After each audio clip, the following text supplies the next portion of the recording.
Alors, Émilie, elle met «J'attends l'admission», donc je pense qu'elle est là et que, elle doit être dans les participants.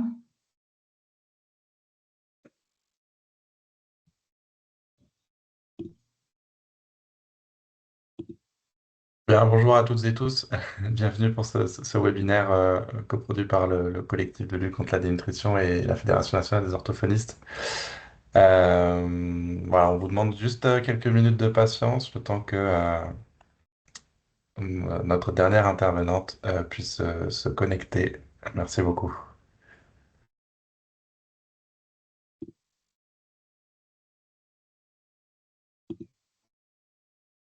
Vous m'entendez bien? Oui, très bien. Il faudrait peut-être lui demander de se reconnecter. Alors, C'est elle nous a mis «Je suis là, mais mon micro ne fonctionne pas». très bien.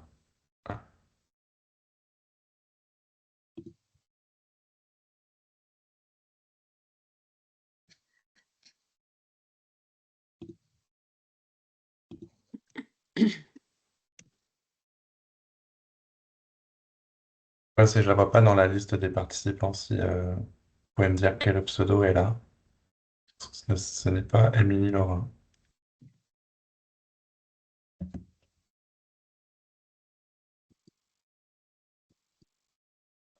Je lui demande.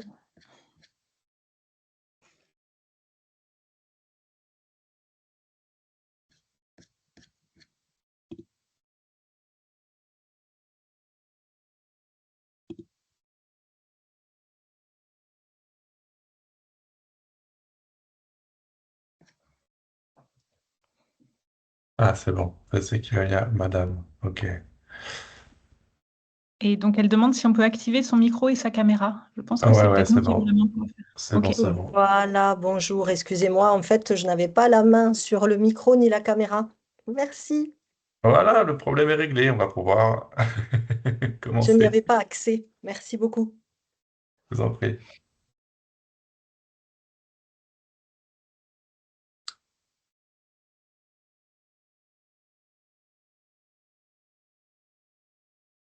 Hop. Est-ce que Pierre, vous êtes présent? C'est bon, je suis revenu. Il y a eu un problème, voilà, des problèmes de dernière minute, c'est nickel. OK. Petite Bien, bêtise. alors, avant de vous céder la parole, professeur Jésus, je souhaite la bienvenue à tout le monde. Je suis Robin Troutot, j'accompagne le collectif de lutte contre la dénutrition dans ses activités. Depuis 2 ans, le collectif élabore un programme officiel de webinaires sur de nombreux sujets liés à la dénutrition, évidemment, lors de la semaine nationale. Et on est très heureux de compter la Fédération nationale des orthophonistes parmi les partenaires du collectif, étant donné le rôle très important de l'orthophonie dans l'accompagnement euh, alimentaire, nutritionnel des personnes âgées, des personnes fragiles. Voilà, on les remercie en tout cas pour leur mobilisation. Et voilà, je vais vous céder sans plus tarder la parole, professeur Jésus. Je précise simplement que vous pourrez poser vos questions diverses dans l'onglet, alors c'est l'onglet Q&R ou dans l'onglet Conversation. On compilera vos différentes questions tout au long de l'heure qu'on va passer ensemble et on y répondra. Voilà, les experts qui sont présents dans le panel et que vous voyez, vous voyez leurs écrans s'afficher, répondront à toutes vos questions. Voilà. Merci beaucoup. Merci Robin. Donc, je remercie. Excusez-moi, Oui. a priori, il y a un problème de son. Plusieurs personnes dans le chat notent qu'elles n'ont pas de son. Est-ce qu'il y en a qui peuvent nous dire qu'ils ont du son aussi? C'est Oui, peut-être tout ça. à fait. Oui, parce que On a- nous, on l'a de notre Ah, ok. côté. Donc, Ok, Donc les autres, ouais. Donc ceux pour qui ça marche pas, ça vient de chez vous, malheureusement. Super. Merci. merci beaucoup. Merci Robin. Donc moi je suis le professeur Pierre Jésus, je suis responsable de l'unité de nutrition au CHU à Limoges et puis je suis membre du collectif. Donc comme l'a dit Romain, je remercie aussi la Fédération nationale des orthophonistes pour ce webinaire. Puis là, on a un beau panel puisque l'orthophonie, c'est une prise en charge aussi essentielle dans la dénutrition. Vous savez, sur les troubles de la déglutition, mais dans d'autres aspects aussi, hein, sur l'oralité chez des enfants, dans les troubles du spectre autistique. Hein, tout ça, ça peut générer de la perte de poids. Donc, je pense que vous savez et vous avez la connaissance de ce chiffre. En France, on a à peu près 2 millions de personnes en situation de dénutrition, facilement plus, hein, au moins 3 millions. Et la dénutrition touche tous les âges de la vie. Et c'est une pathologie en tant que telle. Donc, que ce soit les enfants, personnes âgées, plus de risques en étant plus âgés. Mais finalement, toutes les situations sont à risque.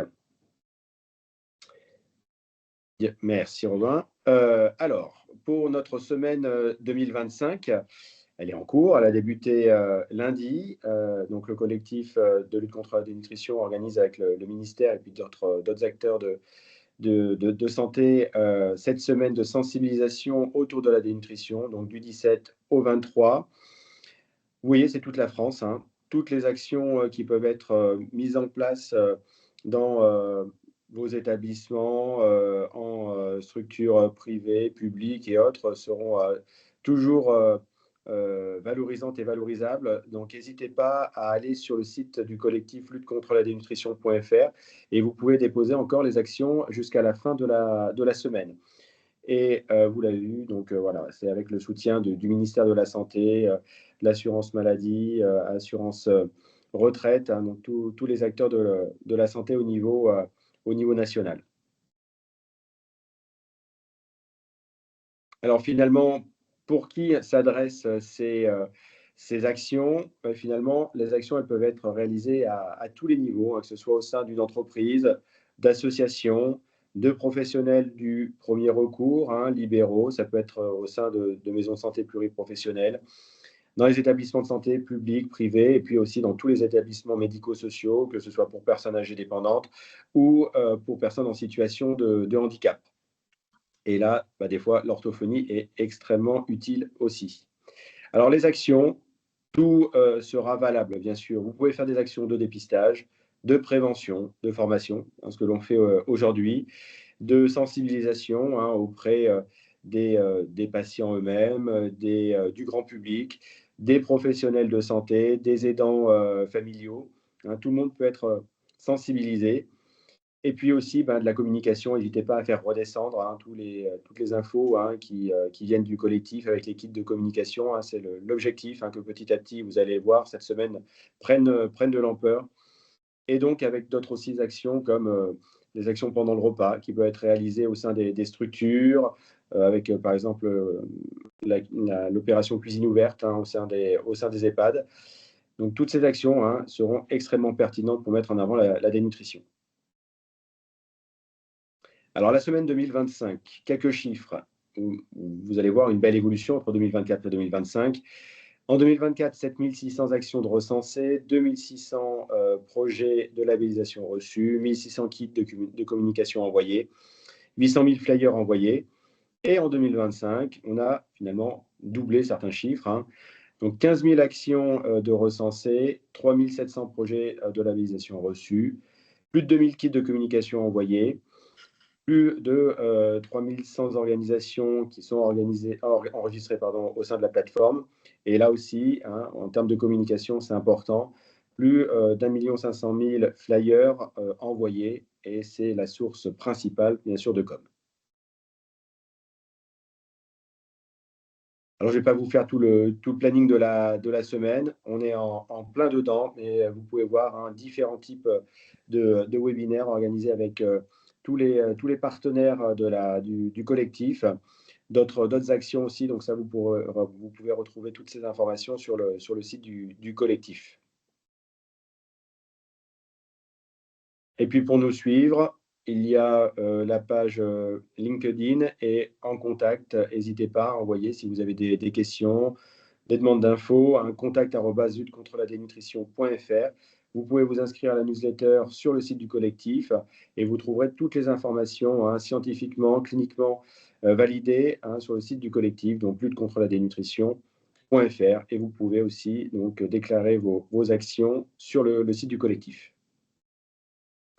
Merci beaucoup. Et maintenant, je laisse la place à Émilie Laurin pour nous présenter finalement le beau panel d'orthophonistes et puis les différentes présentations.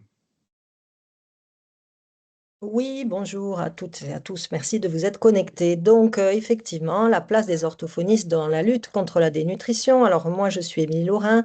Je suis chargée de mission prévention et promotion de la santé à la Fédération nationale des orthophonistes. Vous pouvez nous joindre soit sur LinkedIn, soit par mail à prévention@fno.fr ou contact@fno.fr. Nous retrouver sur le site fno.fr. Et donc, je vais laisser la place à nos collègues. Donc, nous avons aujourd'hui la chance d'accueillir Barbara Becker, qui est orthophoniste et formatrice, et fondatrice d'Aura Voice, Audrey Lecoufle, orthophoniste et formatrice, consultante en lactation IBCLC, autrice et cofondatrice de Happy Ortho, Laura Licard, orthophoniste sur Montpellier, formatrice et chargée du programme Montpellier Santé Orale, et enfin Elisabeth No, qui est elle-même aussi orthophoniste, formatrice et autrice. Slide suivante, s'il vous plaît. L'an dernier, nous avions donc fait un premier webinaire sur la dénutrition à tous les âges de la vie. Nous avions travaillé avec une orthophoniste, Émile Lecec-Lambre, sur les troubles alimentaires pédiatriques, et j'avais présenté les troubles de la dénutrition dans le cadre des troubles neurocognitifs majeurs. Aujourd'hui, nous allons aborder le champ de la pédiatrie, du handicap, ARFID et phagophobie, et enfin cancérologie ORL. Donc, nous laissons la parole à Audrey Lecoufle. Bonjour, donc moi je vais vous parler de la dénutrition en pédiatrie et on va même descendre pour parler vraiment du nourrisson, du tout petit enfant. Donc, slide suivante s'il vous plaît.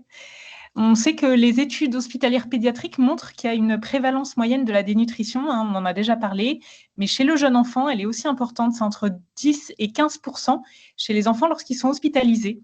Et donc l'orthophoniste joue un rôle primordial dans la prévention, le repérage et l'accompagnement, notamment des troubles alimentaires, des difficultés alimentaires du jeune enfant, pour en limiter l'impact sur la croissance, car on sait que le nourrisson est un être en pleine croissance et qu'il a besoin d'énergie pour bien grandir et se développer de manière optimale. Dia suivant, merci. Donc, chez le bébé, on peut être amené à rencontrer des troubles de la succion. Donc, un bébé qui a du mal à téter. La succion, c'est vraiment la fonction vitale dès la naissance qui est essentielle pour le bébé pour pouvoir assimiler, prendre suffisamment de lait pour avoir une croissance optimale. Et le souci chez un bébé qui présente un trouble de succion, des difficultés de succion, ça va être que du coup, souvent, il perd beaucoup d'énergie en essayant de téter, qu'il a un apport énergétique qui va être moindre parce qu'il va se fatiguer, il va téter moins en quantité, que ce soit chez le bébé allaité ou chez le bébé au biberon. Et donc, ça peut ralentir sa croissance, avec en plus une fragilité, une surveillance particulière chez le nourrisson qui a des besoins très élevés. Un bébé mange beaucoup en quantité par rapport à sa taille et à son poids, et il a des faibles réserves. Et en plus, on a des nourrissons qui ont des fragilités particulières. Donc, on peut penser aux bébés qui naissent prématurément, aux bébés qui naissent avec des pathologies particulières, qui vont aussi être des nourrissons qui vont avoir un besoin accru en énergie et des difficultés encore plus marquées. On peut penser à un bébé, par exemple, prématuré, qui va avoir des besoins importants, mais une fatigabilité qui fait que la succion va être compliquée pour lui à mettre en place et les apports oraux, les ingestats oraux, ce qu'il va consommer, ne suffit souvent pas pour couvrir les besoins nécessaires à sa croissance. Dia suivante, s'il vous plaît. Donc, quels sont les signes d'alerte qu'on peut repérer, les signes d'alerte de troubles de la succion chez le bébé ? Parce qu'on entend parfois un enfant ne se laisse pas mourir de faim, on entend encore des choses comme ça qui sont vraiment à re-questionner, parce qu'en fait, un enfant, quand il a un trouble de succion, ce n'est pas qu'il ne veut pas manger, boire, téter, c'est qu'il n'y arrive pas. Et donc, c'est important de pouvoir repérer les signes d'alerte précoce. Donc, ce sont des bébés qui vont s'endormir très, très rapidement en ayant peu tété, ou alors des tétés qui vont durer très longtemps, les parents qui doivent stimuler, solliciter le bébé, parfois essayer de le réveiller un petit peu. Ça peut être aussi un bébé qui tète, mais qui a une succion qui est complètement désorganisée. Donc, il va avoir des clics de langue. On va l'entendre claquer comme ça quand il tète. Il y a du lait qui va s'écouler par les commissures, ou alors il va prendre de l'air, il va être très ballonné, inconfortable. S'il prend plein d'air, forcément, il n'y a plus de place pour du lait aussi. Et on a souvent une courbe de croissance qui stagne. Et ça, c'est vraiment un élément qui va interpeller. Et qui nécessite absolument une évaluation médicale. Et si le médecin juge que c'est en tout cas que l'alimentation, que la prise alimentaire du nourrisson n'est pas optimale, le bilan orthophonique peut être tout à fait indiqué pour essayer de comprendre qu'est-ce qui gêne la succion chez ce nourrisson. Donc, les conséquences de ces troubles de la succion, c'est que, premièrement, les apports sont insuffisants. Le bébé ne tète pas suffisamment pour grandir et grossir. Donc, ça a un impact sur la courbe. Et ça peut avoir un impact sur des hospitalisations parce qu'un bébé qui ne grandit pas, ne grossit pas, on sait que dans la croissance du nourrisson, la croissance de l'enfant, il y a vraiment une phase de croissance importante chez le petit. Et que, du coup, préserver la qualité de son alimentation dans les premiers mois de vie, c'est aussi lui donner toutes les chances d'un développement optimal, de pouvoir aussi mieux lutter contre les microbes, contre les infections, quand il va rentrer en crèche, quand il va rencontrer de la collectivité. Et donc, la dénutrition, c'est vraiment un facteur de vulnérabilité qui vient s'ajouter à une situation parfois déjà un petit peu fragile et qui peut entraver le développement global de l'enfant. C'est pourquoi c'est vraiment important d'y être vigilant et de ne pas banaliser des difficultés, notamment alimentaires, chez le bébé. Et donc, le souci aussi du trouble de la succion, c'est que quand il n'est pas pris en charge de manière précoce, il peut s'ancrer et on peut arriver vers ce qu'on appelle un trouble alimentaire pédiatrique. Donc, souvent, ça se passe de cette manière-là, c'est qu'on a un temps de tétée qui va être compliqué chez le bébé, qui peut être une expérience alimentaire douloureuse ou désagréable ou inefficace. On peut penser, par exemple, au bébé qui a un reflux quand il s'alimente. Eh bien, en fait, très vite, s'il a mal quand il mange, il risque d'arrêter de manger. Ou alors il risque d'assimiler les temps de repas, dès qu'on l'installe, à quelque chose de négatif ou de désagréable et donc de se mettre à pleurer, d'anticiper ça avec du stress et avec des pleurs. Ou alors, c'est ce qui fait qu'on arrive souvent à une aversion orale. L'aversion orale, c'est quand le bébé a ancré des expériences précédentes désagréables, eh bien, il va refuser souvent de s'alimenter ou s'alimenter juste par le strict minimum qui lui permet de couvrir sa croissance, mais vraiment pas au-delà.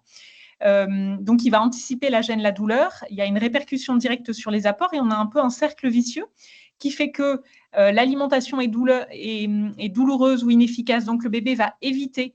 Il va y avoir une aversion. Il va fermer la bouche quand on approche la tétine, quand il est mis au sein ou qu'on lui propose à la cuillère quand il est diversifié. Et donc, il va restreindre sa prise alimentaire avec un risque de dénutrition. C'est les bébés qui se mettent ce qu'on appelle un peu en off, qui vont beaucoup dormir, qui réclament peu à manger, mais qui, du coup, souvent ont un éveil, un développement psychomoteur qui peut commencer à inquiéter parce qu'en fait, ils n'ont pas suffisamment d'énergie pour pouvoir la mettre au service de leur développement. Et forcément, cette difficulté de prise alimentaire peut avoir aussi des répercussions sur la diversification, avec un bébé qui va avoir du mal ou qui peut avoir du mal à accepter différentes textures, qui va peu explorer avec sa bouche, qui risque d'avoir un répertoire alimentaire restreint et des troubles alimentaires. Et donc, c'est ce qui fait que vraiment, plus on évalue tôt et on accompagne tôt les difficultés de succion du bébé, plus on agit de manière préventive pour éviter un ancrage des troubles et pour éviter aussi des répercussions sur le développement de l'enfant et le développement global et sa santé globale. Donc, quelles vont être nos missions d'orthophonistes auprès de cette population de tout petits, de nourrissons? Ça va être de dépister de manière précoce, donc de repérer les troubles de la succion quand il y en a, de repérer les aversions orales quand il y en a, de faire de la prévention, donc d'éviter l'installation de ces troubles chez ces bébés fragiles. Et là, on peut penser aux bébés qui naissent avec des pathologies, avec des reflux gastro-œsophagiens, avec des syndromes génétiques, des maladies digestives ou autres, et de les accompagner par des prises en soins qui sont ciblées. Et donc, l'orthophoniste est vraiment le spécialiste de ce qu'on appelle les fonctions oromyofaciales, et donc la succion du bébé fait partie de ces fonctions-là, OMF, et on va proposer une prise en soins spécifique pour soutenir le développement des compétences orales, donc de soutenir la succion de ce bébé, qu'il arrive à mieux téter, qu'on évite les fuites, qu'il arrive à prendre du lait de manière efficace sans douleur, à améliorer sa coordination, succion, déglutition, respiration. Et puis, bien sûr, il y a tout le travail, tout ça, ça ne peut pas se faire sans les parents, donc tout le travail d'accompagnement et de guidance parentale pour revoir la posture du bébé, son installation, quel est son rythme, aider les parents à comprendre les signaux de faim et satiété. Donc, on dit souvent tisser un lien aussi et une compréhension mutuelle entre les parents et leur bébé sur les temps de l'alimentation. Et tout ça, c'est vraiment un travail qui se fait en partenariat, Donc, avec le pédiatre qui suit l'enfant, le gastropédiatre, si gastropédiatre il y a dans le circuit, et bien sûr la diététicienne qui va nous aider, nous, ortho, à parfois optimiser les prises alimentaires, c'est-à-dire que si l'enfant prend peu, nous, on va améliorer sa succion, mais peut-être que la diététicienne va enrichir l'alimentation quand c'est nécessaire pour qu'avec un minimum d'apport, l'enfant couvre un maximum ses besoins. Et donc, on sera vraiment toujours vigilant à la croissance. On ne peut pas banaliser des difficultés de croissance chez le tout petit. On veillera vraiment à ce que ça se fasse de manière optimale. Voilà, donc en conclusion de cette petite présentation rapide, cette initiation chez le nourrisson, c'est que les troubles de la succion peuvent être la porte d'entrée vers une dénutrition et ça nécessite vraiment une prise en soin précoce et une prévention. Donc, c'est le message qu'on avait envie de faire passer, c'est vraiment de nous solliciter dès les premiers signes de difficultés alimentaires. Donc, de ne pas non plus affoler les parents, mais de ne pas banaliser, parce qu'on sait que si on laisse traîner des difficultés, il y a un risque d'ancrage majeur et que dans cette période du nourrisson, il y a une croissance qui est très importante et il y a la préservation d'un capital santé qui nous paraît vraiment primordial. Merci beaucoup, vraiment Audrey. On va passer maintenant au handicap avec Laura Licard. Oui, bonjour. Voilà, donc pour aborder la dénutrition dans le handicap, on va tout d'abord parler des facteurs de risque qui sont vraiment nombreux dans ces pathologies. Et donc, dans le handicap, on va particulièrement là aborder le handicap neuromoteur, qui comprend aussi le polyhandicap. Donc, avec des patients qui sont très, très fréquemment dysphagiques ou qui ont un dysfonctionnement neuromoteur et qui va faire qu'ils vont s'alimenter moins ou de façon moins efficace. On connaît aussi l'état bucco-dentaire et souvent aussi l'hygiène bucco-dentaire qui sont très compliquées et qui peuvent être fortement altérées. Et du coup, aussi bien en termes de douleur qu'en termes de risque infectieux, ça va perturber l'alimentation. Les gros risques de reflux gastro-œsophagien qui sont très, très fréquents chez les personnes en situation de handicap et notamment les handicaps neuromoteurs à cause de tous les troubles neurologiques, déjà les problèmes de vidange gastrique. Les problèmes de communication de ces personnes font aussi qu'ils ont souvent des difficultés à pouvoir exprimer leur faim, à pouvoir exprimer leur soif, ce qui augmente encore plus les risques de dénutrition. Ils sont aussi très dépendants des personnes qui les accompagnent et du temps que ces personnes ont pour les accompagner. Et enfin, surtout, qu'on va développer un petit peu plus loin aussi, les troubles du tonus, donc tout ce qui va être spasticité, dystonie, qui vont augmenter les dépenses énergétiques et aussi qui vont causer des difficultés encore plus importantes à s'alimenter, à prendre les outils, à demander de l'aide. Et voilà. Et donc, voilà, on peut passer à la slide suivante.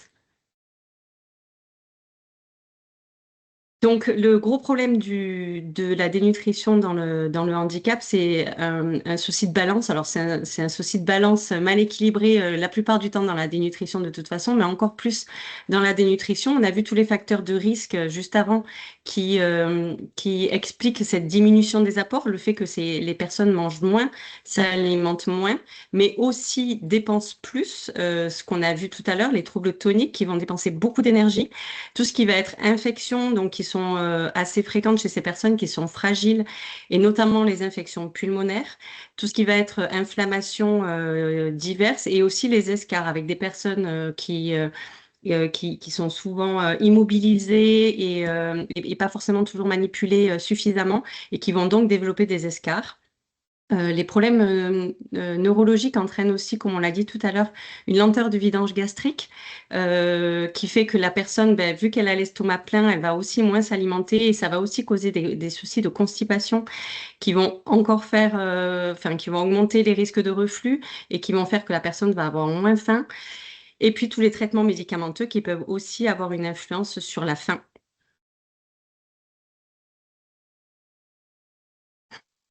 Non, toujours pas. Oui. Et alors, dans le handicap, on parle très souvent du cercle vicieux de la dénutrition. En effet, la dénutrition, on sait qu'elle va aggraver les risques infectieux parce que la personne en étant dénutrie, elle est plus sujette aux infections. Ça va aggraver les risques de fonte musculaire, les risques de fonte musculaire, les risques d'escarres, ce qu'on a vu, les risques de constipation et de fragilité osseuse, mais surtout, tous ces critères eux-mêmes vont eux-mêmes aggraver les risques de dénutrition. Par exemple, un patient qui va avoir une fonte musculaire, ça va faire que le cardia, enfin, le sphincter inférieur de l'œsophage, va être moins réactif et ce qui va augmenter les risques de reflux et ainsi augmenter les risques de dénutrition. Idem pour les troubles trophiques, plus un patient va avoir d'escarres, plus il va avoir besoin d'énergie pour reconstituer, pour réparer la peau. Et toute cette énergie dépensée, ben, ça va aggraver la dénutrition. Et c'est pareil pour les risques d'infection pulmonaire dont on a parlé tout à l'heure. Ben, un patient qui doit lutter contre une infection va plus dépenser d'énergie et donc cela va encore augmenter les risques de dénutrition. Merci. Donc, notre rôle à nous, orthophonistes, là-dedans, au-delà évidemment du bilan et la rééducation des troubles dysphagiques, ça va être un grand accompagnement des aidants. Déjà pour repérer les troubles dysphagiques, notamment quand on est en établissement médico-social, ben, il faut aider aussi les aidants à repérer tous les signes de dysphagie, tous les signes de fausse route aussi, évidemment, mais aussi les aidants qui sont à domicile. On va avoir un rôle dans l'adaptation des textures et dans l'accompagnement au repas d'une façon générale sur comment installer la personne et la mettre dans un environnement qui va être le plus approprié possible. Quelles sont les aides qu'on va pouvoir lui apporter en termes d'aide technique. On va avoir un rôle très important sur l'hygiène bucco-dentaire et notamment que ce soit en rapport avec les douleurs dentaires, évidemment, qui vont faire que la personne va pouvoir se retrouver en difficulté de mastication ou une douleur qui va l'empêcher de correctement rassembler le bol alimentaire. Mais aussi pour tous les patients qui sont diagnostiqués dysphagiques, le rôle de l'hygiène bucco-dentaire sur prévenir les aidants sur le fait que toute bactérie pathogène qui va être dans la bouche risque de partir dans les poumons et de créer une infection pulmonaire en cas de fausse route. Et évidemment, le repérage du reflux gastro-œsophagien, nous, on ne peut pas forcément toujours le repérer au moment du bilan, mais on a un vrai rôle aussi pour aider les aidants à repérer des odeurs particulières, des pertes salivaires plus importantes, parce que les pertes salivaires vont marquer aussi, peuvent être le reflet, des pertes salivaires très importantes peuvent être le reflet d'un reflux gastro-œsophagien important, puisque la salive a un rôle tampon, un effet tampon sur l'acidité qui peut arriver dans la bouche. Et donc après, ça va être notre rôle d'orientation, déjà vers le chirurgien dentiste, on l'a évoqué tout à l'heure, vers les médecins, les gastro-entérologues en cas de suspicion de reflux. Et évidemment, un rôle énorme avec une collaboration étroite avec les diététiciens, les nutritionnistes, d'autant plus quand il y a une adaptation des textures et encore plus quand c'est à domicile. Et puis évidemment avec les ergothérapeutes et puis d'autres professionnels de santé pour tout ce qui va être adaptation au moment du repas. Merci. Et donc, si on doit conclure sur un message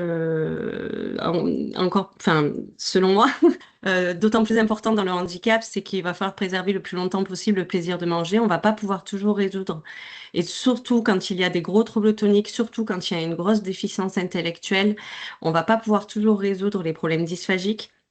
Mais on va pas pour autant être obligé de tout le temps passer à des textures extrêmement modifiées et on va pouvoir vraiment agir sur le plaisir de manger en tenant compte des préférences du patient, donc de ses préférences culinaires, familiales, culturelles, de pouvoir aussi jouer sur les textures et pas forcément tout le temps aller vers le mixé, mais il faudra aussi avoir conscience que dans certains cas, et encore plus quand le patient va vieillir, l'alimentation ne pourra pas toujours être maintenue. Pardon, l'alimentation péros ne pourra pas toujours être maintenue, mais si on n'attend pas le dernier moment et que la personne reste opérable et qu'elle peut aussi avoir une gastrostomie, on pourra toujours continuer à complémenter péros les apports nutritionnels qui seront injectés via la gastrostomie. Voilà, et j'ai juste voulu préciser quelques outils qui existent et qui ont été mis à disposition notamment du collectif, par le collectif, pardon, spécifiquement pour les personnes en situation de handicap, mais aussi par l'association Coactis Santé qui a mis, qui met à disposition beaucoup d'outils à travers Santé BD qui sont à destination des patients et leurs aidants et qui sont disponibles en FALC. Et donc là, notamment, il y a quelque chose qui est sorti sur concernant la dénutrition et le fait de mieux manger. Et enfin, un outil de dépistage de risque de dénutrition, PARADE, qui a été traduit en FALC aussi pour les patients en situation de handicap. Je vous remercie. Merci beaucoup, Laura. Alors, j'ai vu qu'il y avait une question dans le chat. Nous répondrons à toutes les questions en fin de webinaire. Voilà, donc nous allons maintenant accueillir Barbara Becker qui va nous parler d'ARFID et phagophobie. Merci. Merci beaucoup. Donc effectivement, je vais vous parler d'ARFID et de phagophobie, qui sont deux troubles qu'on peut retrouver à tous les âges de la vie. Je vais suivre pour chacun de ces deux troubles un peu la même logique de présentation, et puis ensuite je conclurai sur le rôle de l'orthophoniste. Donc l'ARFID, c'est une absorption alimentaire qui est altérée, avec une incapacité à satisfaire à la fois les besoins nutritionnels et énergétiques. Mais c'est aussi un trouble qui va altérer le fonctionnement psychosocial. Il est référencé et dans le DSM-5 et dans la CIM-11. On estime aujourd'hui qu'il représente environ 3% de la population en France, avec une prévalence qui va varier en fonction des âges. Et au niveau de la définition de l'ARFID, ce qui est important à avoir en tête, c'est qu'il ne doit pas se présenter dans le cadre d'un contexte médical complexe, et également qu'il faut poser le diagnostic différentiel par rapport à la dysphagie, par rapport à la phagophobie dont on parlera donc juste après, mais aussi par rapport à l'anorexie. C'est-à-dire que dans l'ARFID, on va être face à des gens qui ne peuvent pas remplir leurs besoins nutritionnels et énergétiques, mais qui n'ont pas d'altération de l'image de leur corps. Vous pouvez changer la diapo, merci. Au niveau de la symptomatologie et des composantes, on est dans une situation où la personne va avoir une réactivité très importante face à des propriétés sensorielles des aliments, et donc elle va être dans l'évitement, la diminution des prises alimentaires, parce qu'elle va avoir peur des conséquences aversives de ces prises. Donc elle a peur de vomir, peur de faire des fausses routes, peur d'avoir des douleurs, etc. On a donc un manque d'intérêt pour l'alimentation et pour les aliments, et en général ce manque d'intérêt s'accompagne d'un manque d'appétit. Vous pouvez changer la diapo, merci.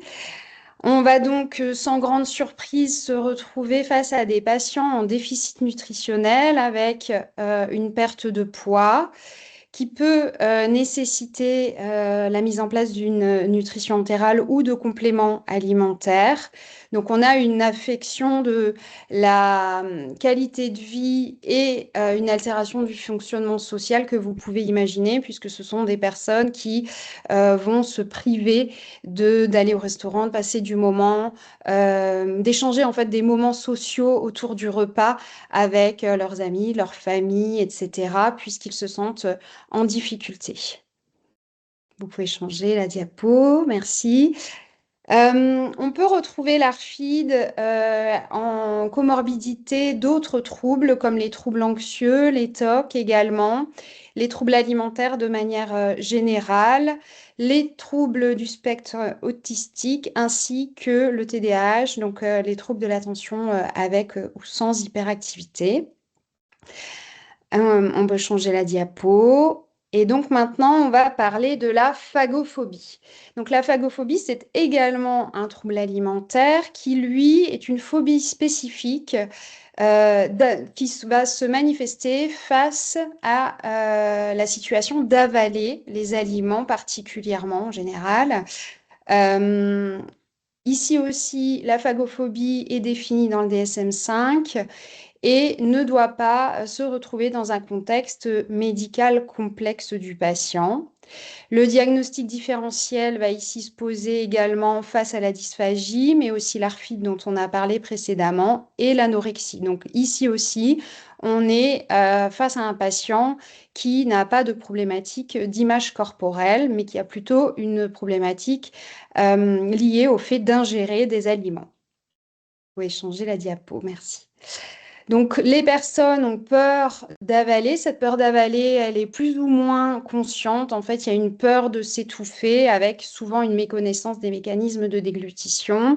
C'est assez souvent en lien avec un trauma. Donc, on peut potentiellement identifier le traumatisme qui peut être une fausse route ou une difficulté à avaler quelque chose dans un contexte de stress.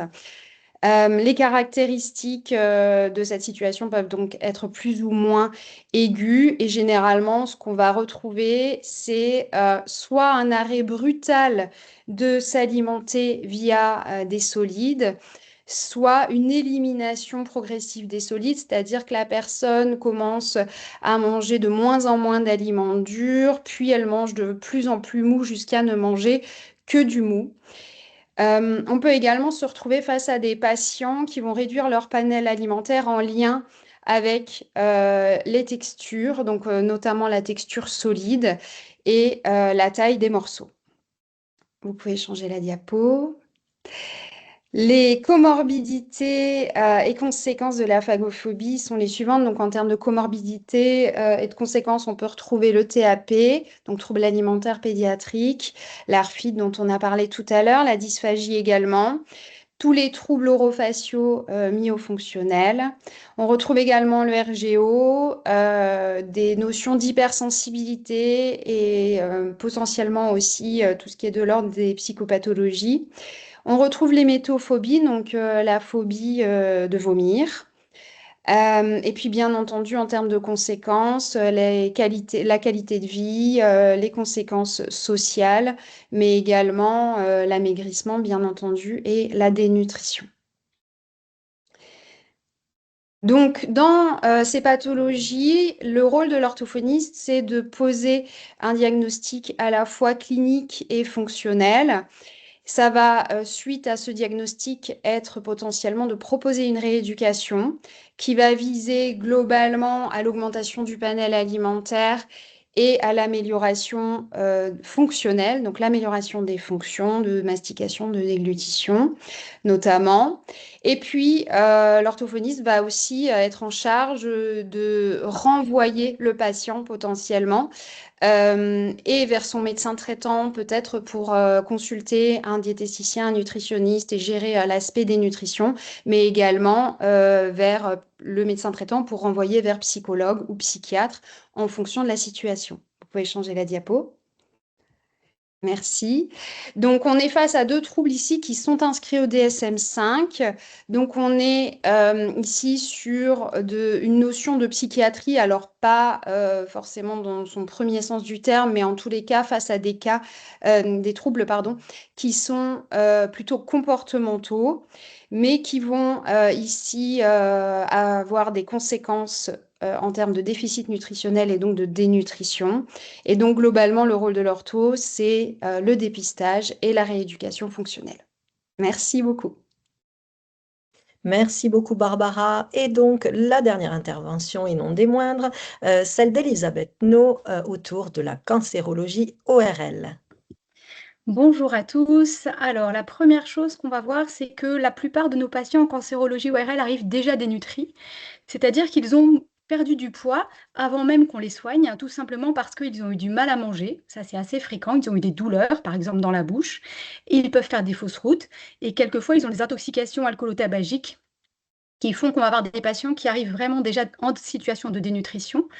Et malheureusement pour eux, les traitements, que ce soit chirurgie, radiothérapie, chimiothérapie, vont augmenter cette dénutrition. On le verra sur les slides d'après. Alors certains patients vont avoir, entre guillemets, la chance d'avoir un séjour de sevrage, par exemple, pendant lesquels on va tenter de les renutrir. On va tenter d'augmenter les ingestats et d'adapter à leurs besoins nutritionnels pour qu'ils commencent leur traitement oncologique dans de bonnes conditions physiques. Ça n'est pas toujours le cas, ça n'est pas toujours proposé. Et s'il n'y a pardonnez-moi, que de la dénutrition, malheureusement, on ne pense pas forcément à leur proposer cette renutrition avant. Alors pourquoi les patients qui ont des cancers ont souvent une dénutrition qui commence avant même leur traitement? Eh bien tout simplement parce que le cancer, c'est de l'hypercatabolisme, c'est-à-dire je dépense de la calorie pour lutter contre la maladie. Donc on a des besoins accrus et malheureusement des ingestats qui sont déjà moindres, donc des apports alimentaires qui sont amoindris du fait des douleurs et du fait de la dysphagie. Donc la dysphagie en cancérologie ORL, elle est extrêmement variable. On peut avoir des patients qui s'en sortent relativement bien si c'est des tumeurs qui sont très localisées, qui sont peu douloureuses et qui sont dans la sphère ORL qui va moins concerner l'alimentation. Je pense aux tumeurs de corde vocale, par exemple. Donc en fonction de la localisation, on peut avoir une grosse dysphagie. Je pense aux tumeurs de la langue, par exemple. Quand on est opéré de la langue, on a beaucoup de mal à manger. La dysphagie va dépendre bien évidemment de l'état bucco-dentaire dont parlait Laura tout à l'heure dans le handicap. Un patient totalement édenté, évidemment, ne pourra pas avoir les mêmes apports alimentaires qu'un patient qui a sa dentition complète. Et évidemment, la dysphagie va dépendre des traitements effectués. Donc, on a plus ou moins chirurgie, radiothérapie, chimiothérapie, immunothérapie. Les plus délétères sur le plan alimentaire sont la chirurgie pour certaines très grosses chirurgies et radiochimio, là c'est le combo gagnant pour guérir les gens, bien sûr, ça soigne très bien les cancers.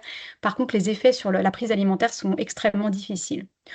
Donc, en fonction de la localisation du cancer, donc en gros la sphère ORL c'est un petit peu large, on peut avoir des dysphagies quand on a un cancer du cavum, quand on a un cancer du voile du palais, de l'amygdale, quand on a un cancer au niveau des cordes vocales, en fonction de ce qu'on va retirer sur le plan chirurgical et de ce qu'on va radiothéraper, malheureusement on peut avoir une dysphagie. La dysphagie, elle va être liée donc à des difficultés de gérer le bolus, donc ce qu'on va mettre dans la bouche. Alors, RT et CT, c'est radiothérapie, chimiothérapie. Donc, selon qu'on ait été opéré, qu'on ait eu de la radiothérapie, de la chimiothérapie, on va avoir plus ou moins de mal à gérer les aliments en bouche. Très souvent, après de la radiothérapie, on a ce qu'on appelle une hypocyalie, c'est-à-dire une diminution de la production de salive et un changement de la consistance de la salive. Si vous mangez quelque chose avec la bouche sèche, c'est très désagréable. Je ne parle même pas de l'hygiène bucco-dentaire et de la digestion, mais manger avec la bouche sèche, c'est désagréable, c'est douloureux. Ça va jouer par effet ricochet sur la dysgeusie, les troubles du goût, puisque la salive participe au transport des molécules olfactives et donc au fait d'avoir le goût des aliments. La dysgeusie, la transformation du goût, elle est due donc à la difficulté de salivation, mais aussi au traitement en tant que tel, c'est-à-dire que quand on a eu de la radiothérapie, de la chimiothérapie, on a, dans la majeure partie des cas, une altération du goût. Alors, je parle de radiothérapie ORL, je ne parle pas des autres cancers. La chimiothérapie, c'est assez courant dans beaucoup de chimiothérapies qu'il y a une dysgeusie, même sur les chimiothérapies pour le sein, le côlon ou autre. Donc la dysgeusie, quand un aliment a mauvais goût, j'arrête de le manger. Quand tous les aliments ont mauvais goût, je ne mange plus grand-chose. Quand les aliments ont un goût métallique ou un goût transformé, je vais avoir beaucoup de mal à manger. Selon la localisation du cancer, on va avoir des difficultés de transport et de propulsion du bol alimentaire. Si je mets dans ma bouche un aliment alors que j'ai eu une tumeur de la langue et qu'on m'a reconstruit la langue avec un lambeau de cuisse, par exemple, eh bien le transport des aliments va être compliqué et je vais peut-être avoir du mal à accéder à la mastication qui se fait latéralement. Du coup, je vais modifier mon panel alimentaire. Je vais moins manger et je vais avoir aussi moins de plaisir à manger. Le moins de plaisir sur de l'alimentation mixée participe aussi à la dénutrition. Certaines chirurgies, radiothérapie, chimiothérapie vont amener à des difficultés de protection des voies aériennes, c'est-à-dire que avaler va possiblement produire des fausses routes. Du coup, on va moins manger. Alors, certains vont peut-être devenir phagophobes, donc selon le sujet de Barbara, mais la plupart vont quand même avoir du mal à avaler. Et du coup, ces patients-là vont moins manger par la bouche, même si on ne leur a pas encore posé de sonde. Et quelquefois, il y a la peur, mais la plupart du temps, objectivement, si on fait un examen instrumental, on va voir qu'il y a des fausses routes, et donc le patient va rapidement se dénutrir. Et enfin, et ce n'est pas des moindres, les douleurs. Les cancers ORL sont particulièrement douloureux, le cancer en lui-même pour certains cancers, mais les thérapies liées au cancer, et notamment la radiochimiothérapie, entraînent de très grosses douleurs, des mucides, donc des inflammations de la bouche, et ce qui fait que quand on mange et qu'on a mal, on arrête de manger. Et là, on rejoint le tout petit bébé qui a du reflux très violent et ça brûle. Si quand je mange, j'ai mal, j'arrête de manger. Et on a ça, nos patients, ils sont adultes, la plupart du temps en cancérologie ORL. Certains ont envie de manger, sont un peu dégoûtés par l'odeur des aliments, mais ils y vont. Et en fait, c'est extrêmement douloureux. Et du coup, ils vont arrêter leur prise alimentaire. Donc, en fonction du degré de dysphagie, on va bien sûr devoir possiblement proposer une nutrition entérale, donc sonde nasogastrique, le petit tuyau qui va dans le nez jusqu'à l'estomac. Gastrostomie, là, on branche directement l'alimentation par un trou dans l'estomac. Plus rarement en cancérologie ORL, une nutrition parentérale, c'est-à-dire qu'on passe par le système veineux. Et par contre, la plupart vont avoir des compléments nutritionnels oraux. Donc, je ne donnerai pas de marque, mais vous connaissez les petites bouteilles voilà, à boire, les yaourts, les soupes, les purées, les gâteaux, etc. Qui, avec la dysgeusie, ne sont pas toujours très, très bien tolérés, il faut le reconnaître. Et puis, tout le monde parmi nous avons des goûts différents. Et voilà, en la matière, il y a beaucoup de propositions, mais il n'y en a pas tant que ça qui plaisent aux patients, malheureusement. La prise en charge orthophonique est absolument indispensable en cancérologie ORL. Alors, je ne suis pas là pour vendre de l'orthophonie, on a déjà du travail, mais c'est vraiment nécessaire parce que les fonctions orofaciales, donc que ce soit les fonctions de la langue, les fonctions du voile du palais, les fonctions du larynx, la protection des voies aériennes, vont être impactées par le cancer et ses traitements. Et le travail de l'orthophonie, c'est de mettre ou de remettre en route une alimentation per-os autant que possible, donc par la bouche autant que possible. Voilà, pour pouvoir assurer de façon à la fois plaisante et en sécurité l'alimentation du patient. Donc, on va faire les reprises alimentaires après chirurgie, après radiothérapie, après chimiothérapie. L'idéal, c'est quand on voit le patient au tout début des traitements, parce qu'on va connaître ses goûts alimentaires, ses habitudes alimentaires familiales, etc. Et quelquefois, on a des patients adressés fort tard, mais on s'en sort quand même. Nous, on va faire un bilan, évidemment, au départ, qui va permettre de connaître l'état de santé du patient, sa déglutition actuelle, ce qui va poser des soucis sur le plan alimentaire, le transport du bol alimentaire, les douleurs, etc. Donc, on fait évidemment un examen clinique et on va entraîner les différentes fonctions qui nous manquent. On va être amené à adapter le repas. Les outils, par exemple, si on a une glossectomie, au début, la fourchette, c'est pas possible. Là où on va mettre le bol alimentaire, on va utiliser peut-être une cuillère un petit peu plus plate, etc. On va mettre en place des postures de sécurité pour certains patients et on va pouvoir compenser s'il y a besoin. Attention, on ne peut pas toujours reprendre tout par la bouche. Quelquefois, on va être, comme tu le disais tout à l'heure aussi, Laura, sur une alimentation plaisir. Donc, en conclusion, c'est vraiment intéressant dès la phase pré-traitement si c'est possible. Par contre, la durée de prise en charge est très variable. On n'a pas de standard. Ça dépend vraiment de la pathologie du patient et de ses troubles. Et on va travailler toujours main dans la main avec l'oncologue, chirurgien, médecin généraliste et surtout diète nutritionniste, soit du prestataire si le patient est en nutrition entérale, soit en ville si jamais le patient n'est plus en nutrition entérale. Merci beaucoup. Merci beaucoup, Elisabeth, pour cette dernière présentation. Alors, très, très rapidement, je vous parle du parcours de prévention et des ressources. On va faire très, très vite. Donc, juste, je voulais vous parler de la plateforme prévention et soins en orthophonie qui permet, avec ces 3 étages, donc de donner un site d'information au grand public qui s'appelle Allo Ortho, c'est l'étage numéro 1. Puis, nous avons une solution de régulation des demandes en orthophonie pour répondre du coup aux besoins de soins. Et enfin, une solution d'adressage. Donc, on peut passer à la slide suivante.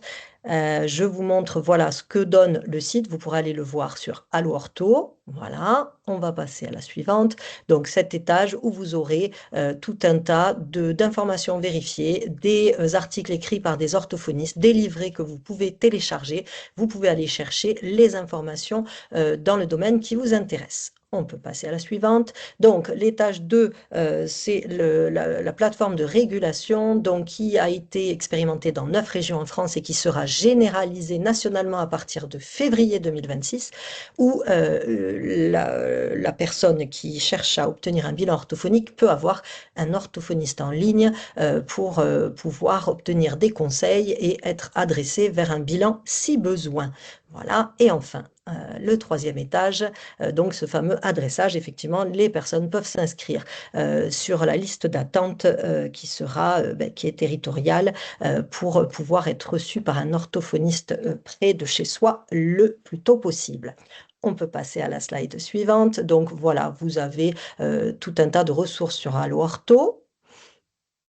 On peut passer, voilà, des livrets aussi à télécharger sur fno.fr dont je vous ai parlé tout à l'heure sur l'onglet Prévention.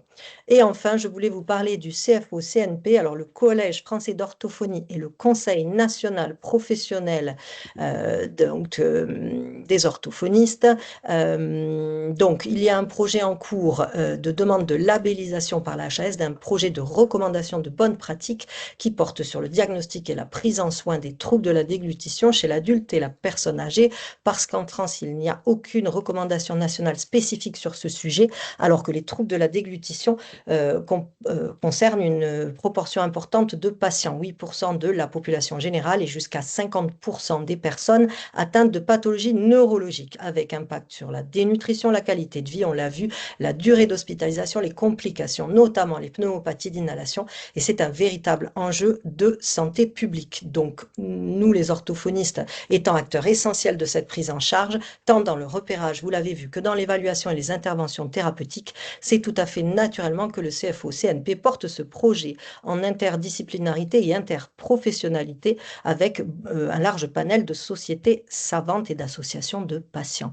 L'objectif, c'est structurer une prise en charge plus homogène, plus structurée et coordonnée en établissant un cadre national clair pour tous les professionnels impliqués. Voilà donc ce que l'on pouvait dire. Alors, il nous reste un petit peu de temps pour pouvoir répondre à quelques questions.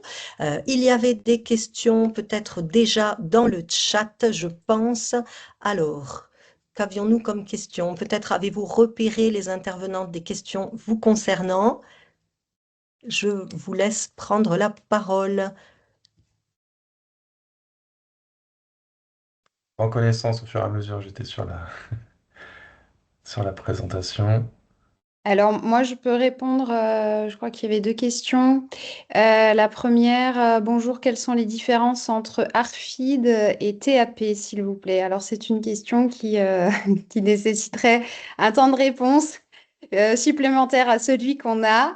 C'est un diagnostic différentiel qui est loin d'être évident. Cependant, dans les définitions actuelles qu'on a sur le sujet, dans la définition de l'ARFID, on exclut les contextes médicaux complexes et il n'est pas question de compétences alimentaires, alors que dans la définition de Godet pour le trouble alimentaire pédiatrique, on retrouve ces deux éléments-là. Donc, en tous les cas, ça donne la possibilité d'y voir plus clair lorsqu'on est face à un patient entre ces deux troubles-là. Donc, ça, c'était pour la première question.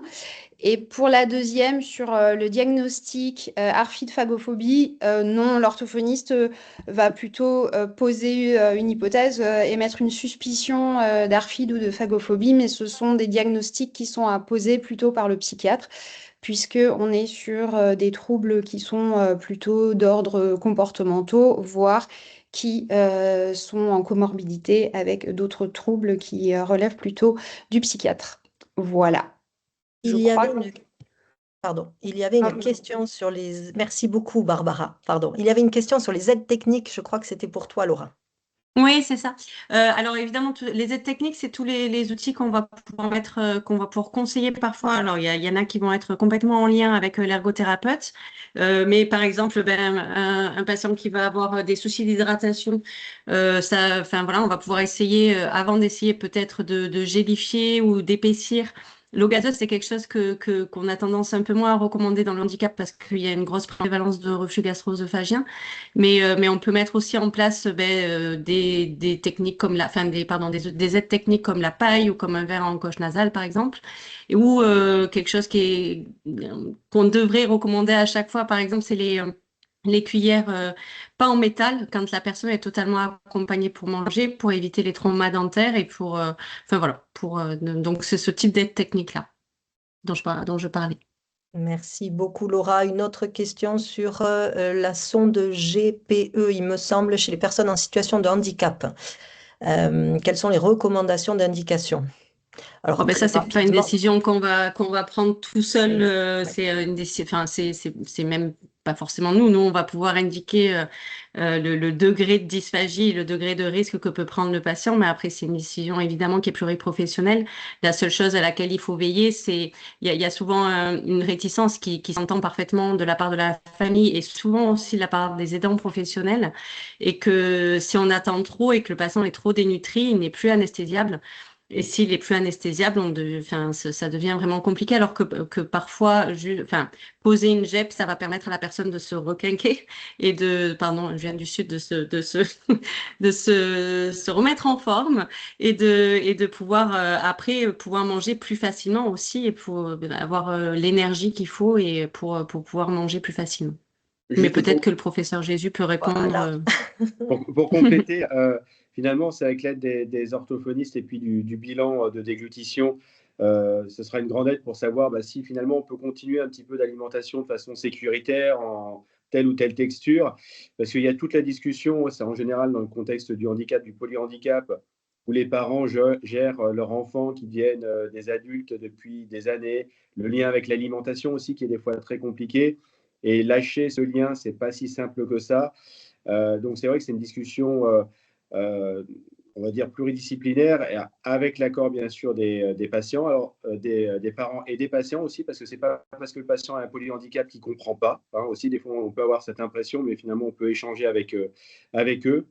Comme l'a dit Laura, il ne faut pas qu'on soit trop tardif à un moment donné pour la mise en place, parce que malheureusement, soit on ne peut plus le mettre en place, c'est trop risqué. Ça nous arrive des fois, malheureusement, que les patients décèdent après la mise en place de la sonde, et on a été plus iatrogène qu'autre chose. Donc finalement, c'est avoir le bon timing, la discussion, et puis bien sûr l'accord de la famille. Mais quand c'est trop tard, aussi leur dire finalement qu'il y aura trop de risques.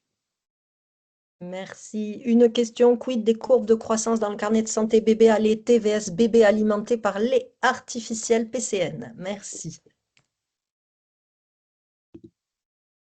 Je veux bien répondre rapidement. Je pense que celle du carnet de santé a été réactualisée, alors de tête, je crois que c'est en 2018, et que elle prend en compte la croissance du bébé, qu'il soit allaité ou qu'il soit au bib. Donc, je pense que c'est une courbe qui est très bien. Après, si on a un bébé qui est 100% allaité et que le médecin ou les parents veulent le mettre sur la courbe de santé du bébé allaité de l'OMS, il n'y a pas de souci non plus. Je pense qu'il faut pas qu'on mette l'une contre l'autre, mais que le but, c'est surtout de suivre non pas un point sur une courbe, mais une cinétique de croissance, et que ça, le médecin est tout à fait à même de suivre la cinétique, qu'elle soit sur la courbe du bébé allaité ou sur la courbe du carnet de santé. Je vous avoue déjà que si les courbes sont bien remplies, s'il y a une courbe qui est bien remplie, ce sera déjà bien. Ouais, voilà.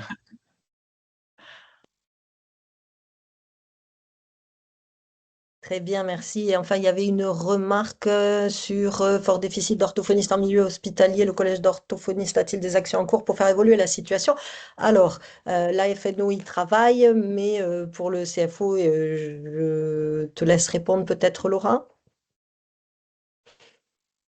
Alors, ce sera pas la mission première du CFO Ça. de pouvoir le CFO a plus une valeur, on va dire, scientifique et de base comment dire, bibliographique, et pas tellement une action là-dessus, mais évidemment que c'est ce que l'AFNO travaille fortement dessus, et le CFO est partenaire de l'AFNO. Soutient tout ça, oui, bien sûr, mais plus sur le côté effectivement études et ce que tu as dit, Laura, c'est très bien.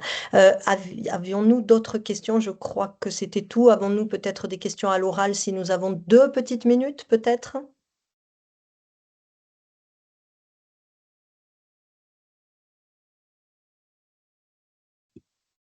Je pense que nous sommes arrivés au bout. Écoutez, merci à vous, merci beaucoup à tous les intervenants. Merci beaucoup. Merci Merci. à vous. Et puis, vous l'avez compris, finalement, la dénutrition et puis toute la prise en charge orthophoniste, c'est tout au long de la vie, hein, finalement, qu'on peut avoir les problématiques. Donc, les deux sont en lien, dénutrition, orthophonie, hein, ça se suit. Donc, je remercie tous nos intervenants, et puis continuer la lutte contre la dénutrition. Merci beaucoup. Merci à tout le monde. Je précise au passage, avant que tout le monde nous quitte, que tous les webinaires de programme officiel de la Semaine nationale sont disponibles en replay, que les replays vous seront transmis et que les replays seront disponibles sur la plateforme Académie de la lutte contre la dénutrition, la plateforme de ressources du collectif, en accès libre et gratuit évidemment. Voilà, donc rendez-vous dans tous les prochains jours pour accéder à tous les replays de nos webinaires de cette année. Merci à vous. Merci, au revoir.